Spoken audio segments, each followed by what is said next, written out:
Bonsoir à tous. Et à toutes. Nous sommes arrivés il y a 2 jours en terrain hostile.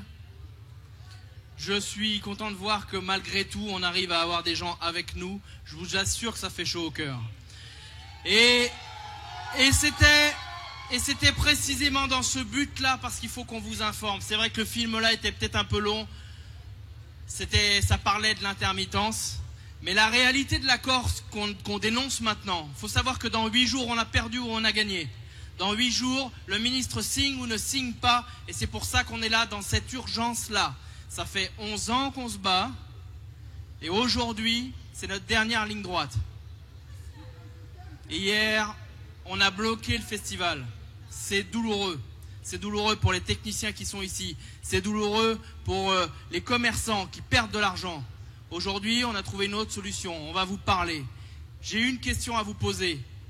Que ceux qui ne sont jamais passés par le Pôle emploi, qui pensent qu'ils ne passeront jamais par le Pôle emploi, lèvent la main. Vous êtes 10. Et tous les autres, on a quelque chose à vous dire parce que ça vous concerne directement. Ce que nous défendons, nous le défendons pour tous. Alors, les accords qui sont là, c'est les accords du MEDEF, le syndicat des patrons. Quand on parle d'un syndicat des patrons, je parle bien sûr du syndicat des gros patrons, de la finance, le pognon, quoi. Et Daniel, qui est conseiller à Pôle emploi,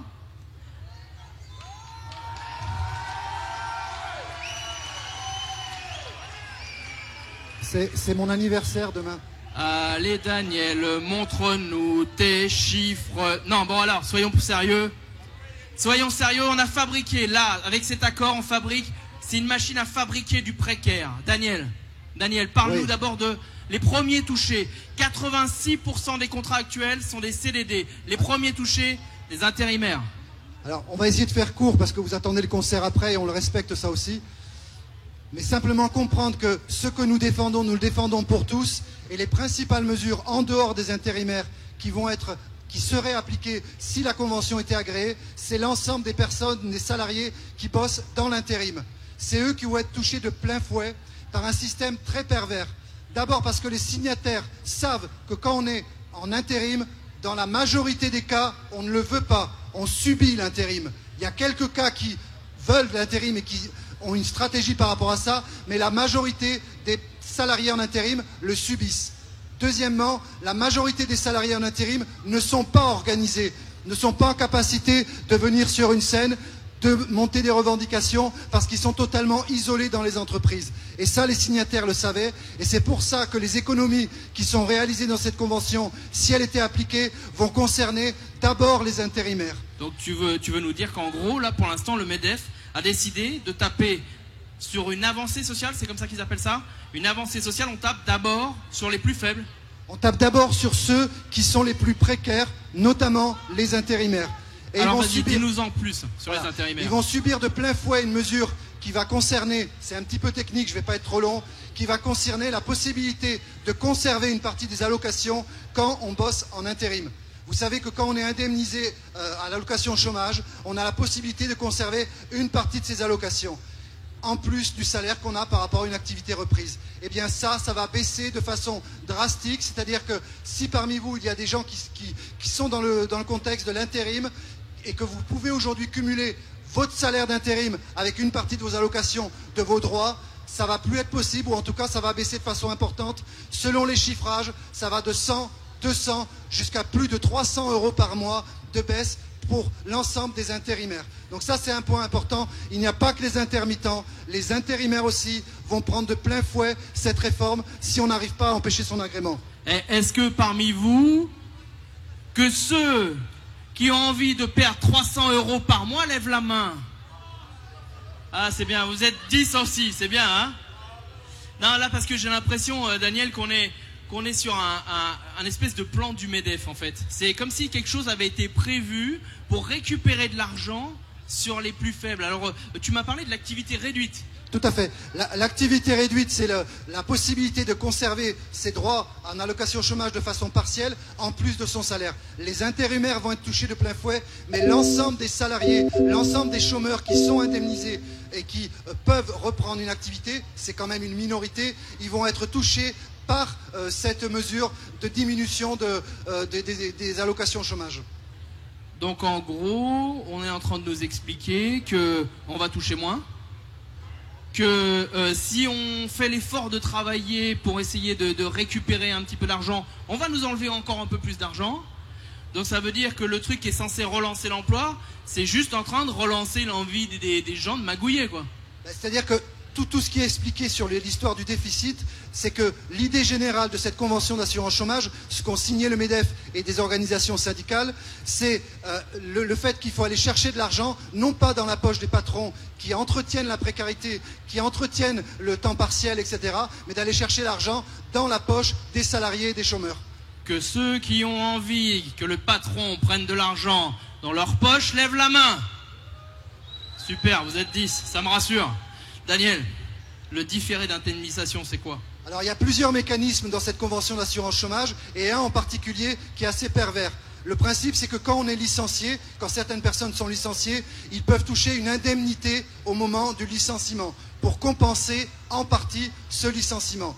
Il y a une indemnité qui est légale, qui est prévue dans le Code du travail, et il y a des indemnités supérieures, dites supralégales, qui sont prévues par exemple dans des conventions collectives, ou qui peuvent être accordées aux salariés dans une transaction, ou qui peuvent être accordées aux salariés parce qu'il gagne au prud'homme, parce qu'il fait condamner son patron. Eh bien, ces indemnités supralégales qui différaient l'indemnisation du chômage, c'est compliqué, hein, qui différaient l'indemnisation du chômage, étaient différées l'indemnisation à 2 mois et demi maximum.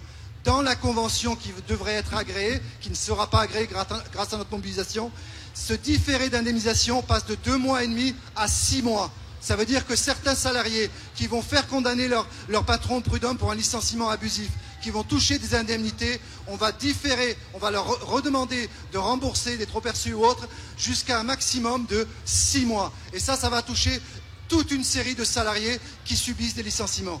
Alors la réalité dans tout ça, quand il vous parle des 6 mois qu'il va falloir rembourser à l'UNEDIC, ça nous amène jusqu'à 16 500 €. Alors que ceux qui ont envie de rembourser 16 500 € à l'UNEDIC lèvent la main. Merci, il n'y a personne. Je suis rassuré, Daniel. Hein. Alors après, termine. Daniel, on parle... Parce qu'on a parlé des plus faibles, mais malgré tout, dans les plus faibles au niveau de l'assurance chômage, on a les seniors, les anciens. Alors, dans cette convention d'assurance chômage, en plus de tout le reste, hein, il y a en particulier tous les salariés, tous les demandeurs d'emploi qui sont au chômage, tous les demandeurs d'emploi, qui sont indemnisés et qui atteignent l'âge de 61 ans. Parmi ces demandeurs d'emploi qui atteignent l'âge de 61 ans, un certain nombre ont suffisamment cotisé en termes de nombre de trimestres pour avoir droit à la retraite. Comme l'âge de la retraite a été reporté, il y a un mécanisme qui permet à ces demandeurs d'emploi âgés de 61 ans d'avoir le maintien de leur allocation jusqu'à leur départ à la retraite. Dans cette convention d'assurance chômage, si elle était agréée, cet âge de 61 ans pour pouvoir avoir le maintien des droits est repoussé d'1 an. Ça veut dire qu'ils vont perdre 1 an d'indemnisation au chômage pour tomber soit dans les minima sociaux, 500 € par mois, soit d'avoir 0. Que ceux qui n'ont plus envie de vieillir lèvent la main. Ouais, hein. Ouais, ça fait peur. Ça fait peur. Et puis on va aussi vous parler d'une chose importante. Les intermittents. Les intermittents, vous avez eu un grand film là qui vous a expliqué le mécanisme, ce qu'on perd réellement. On perd beaucoup de choses. Les intermittents, c'est... On va se faire impacter sur tout ce qu'on vient de vous dire là. Les remboursements, les différés d'indemnisation, tous ces trucs-là, on les prend. Les indemnités, on a ça. Mais Daniel, on a quoi en plus pour les intermittents? Parce qu'on a eu un pack, un cadeau, quoi. C'était une espèce d'offre globale. Alors, dans cette convention d'assurance chômage qui ne doit pas être agréée, tous les économies qui sont réalisées le sont sur le dos des salariés, des chômeurs, des précaires, des intermittents. Les seuls employeurs qui sont touchés, qui vont avoir une augmentation de cotisation, je vous le donne en mille, c'est les employeurs des intermittents, puisque vous l'avez compris dans le film, on veut les stigmatiser, on veut les mettre au banc de la population, on veut qu'ils soient montrés du doigt, que c'est à cause d'eux que le régime est déficitaire. Donc les seuls employeurs qui sont indemnisés, les employeurs qui ne sont pas à la table de négociation, hein, ils ne sont pas au MEDEF, les employeurs des intermittents, ces employeurs-là vont avoir une surcotisation au niveau de l'assurance chômage. Et alors là, c'est la partie importante pour moi, on oublie les... C'est la partie importante pour moi parce que n'allez pas croire que la lutte qu'on mène là est une lutte d'intermittents. Ce que nous défendons, nous le défendons pour tous. Quand je vous ai parlé tout à l'heure, d'un plan du MEDEF, n'allez pas croire que ça fait que 11 ans qu'on se bat.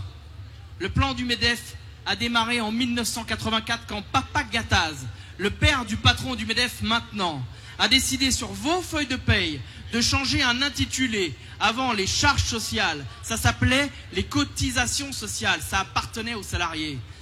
Et en 84, Papa Gattaz nous dit quoi? Il nous dit les cotisations sociales, c'est des charges patronales et des charges salariales. Et en s'appropriant l'argent des salariés, il a dit bah, puisque c'est notre argent, il n'y a pas de raison qu'on ne décide pas de ce qu'on va en faire. Et le début du cauchemar est là. Il est précisément à ce moment-là. Ce que veut le MEDEF, je vais vous l'expliquer parce que ça me touche personnellement. Je suis intermittent, mais je suis avant tout un métier.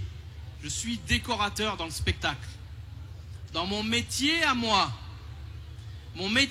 c'est de fabriquer une maison en 2 semaines. Pour la télé, pour le théâtre. Mon métier à moi, c'est de faire de la plomberie, de l'électricité, de la menuiserie, de la soudure, de la peinture. Je travaille le verre, les résines. Et le MEDEF, ce qu'il veut quand il précarise mon métier, parce que c'est bien à ça qu'il s'attaque, il veut quoi? N'allez pas croire qu'il veut juste éliminer un intermittent. Il veut que moi, l'intermittent, je rentre en concurrence avec vous. C'est-à-dire qu'il veut que moi, parce que je vais avoir besoin de faire bouffer ma famille, j'arrive à un moment donné d'extrême précarité à me mettre en concurrence avec un plombier, avec un menuisier. J'ai pas envie de faire ça. Il a envie que moi, je me mette en concurrence avec un serveur de bar. Il a envie que moi, je rentre des palettes dans un supermarché. Mon métier à moi, c'est décorateur. Je suis capable de faire la plupart des métiers qui existent à l'extérieur, mais j'ai pas envie. Parce que la solidarité interprofessionnelle, c'est précisément que j'ai pas envie de rentrer en guerre avec d'autres salariés.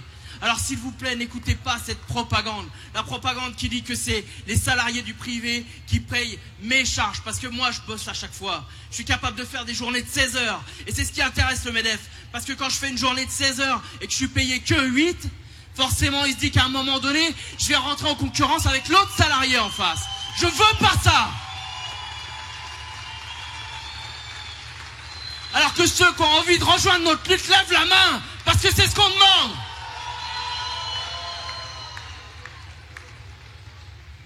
Je vous laisse avec ça, passez un bon concert, merci pour tout.